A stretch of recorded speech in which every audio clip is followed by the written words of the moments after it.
Okay, let's take a look at our next game. It's a Sunday night game, which is going to be a lot of fun here in the NFC. The Saints are playing at the Dallas Cowboys. You get a very high total of 53. Saints are a 3-point road favorite here.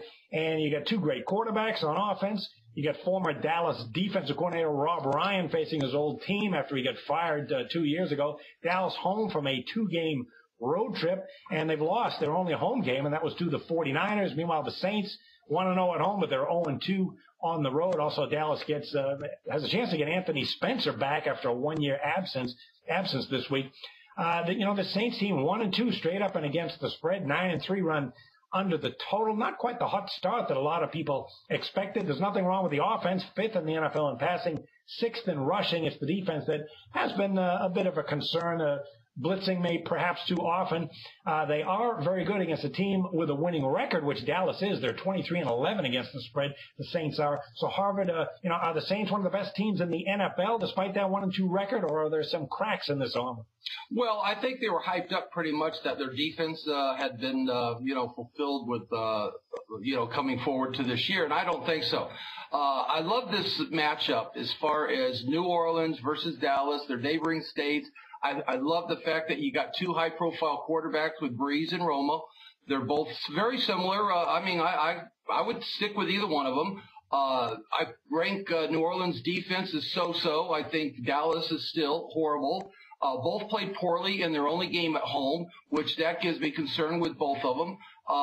One of the keys for maybe handicapping this game, it might come down to New Orleans center, Jonathan Goodwin.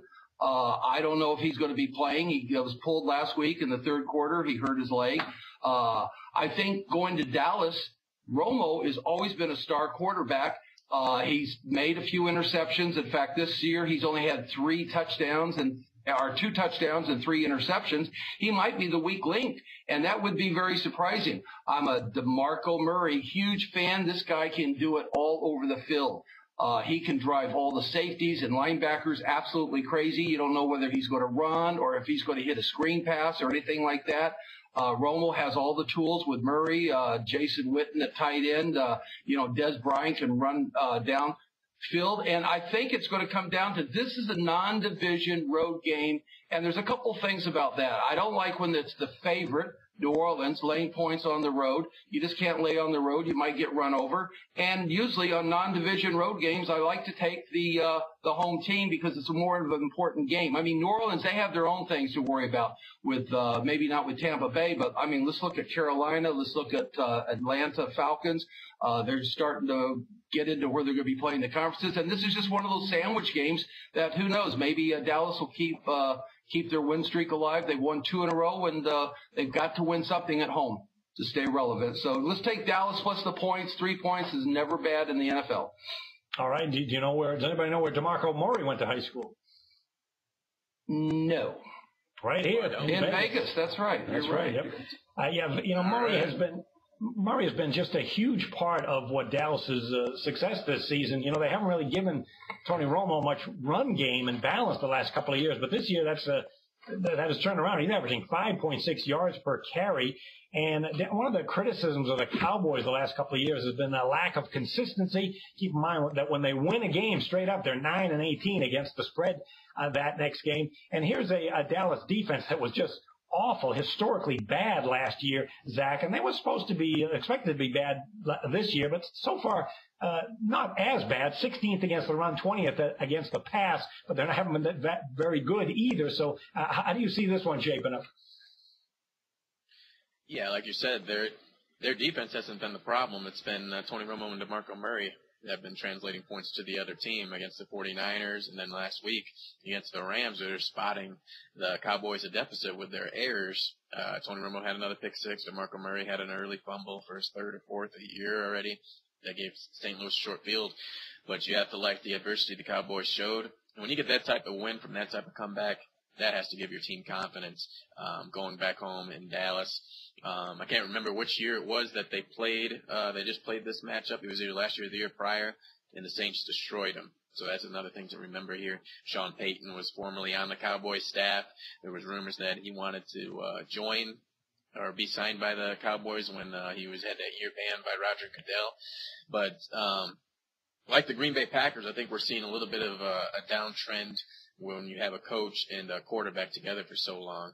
And that's what we're seeing here right now with Peyton and Drew Brees.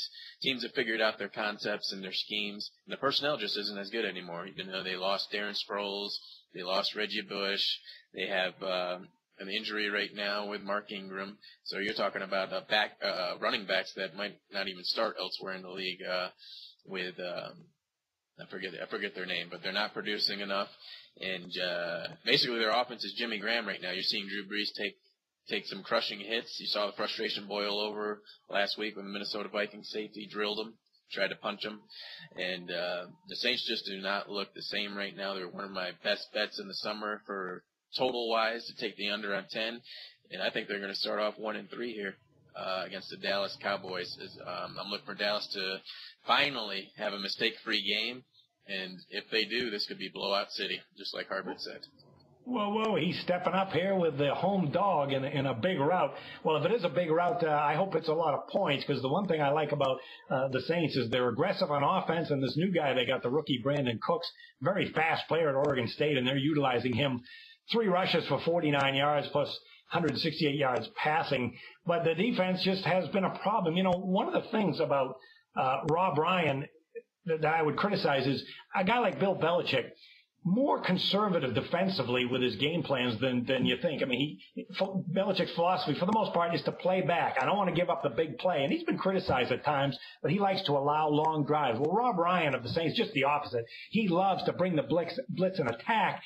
And the 2 losses that they had this year, they were blitzing late in the game to stop the opposition and allowed late touchdowns. I saw that a lot last year. So there's arguments to be made on both sides when you play a somewhat conservative defense as well as an attacking one.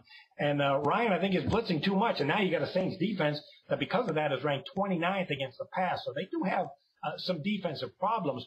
They're also 15-8-1 over the total in September. Meanwhile, Dallas, we talked about their running game being good. They have plenty of weapons on offense and balance, which I can see scoring points here. So I know there's a high total, but I would lean toward this game going over the total. And in fact, the last 5 meetings, 4-1 over the total.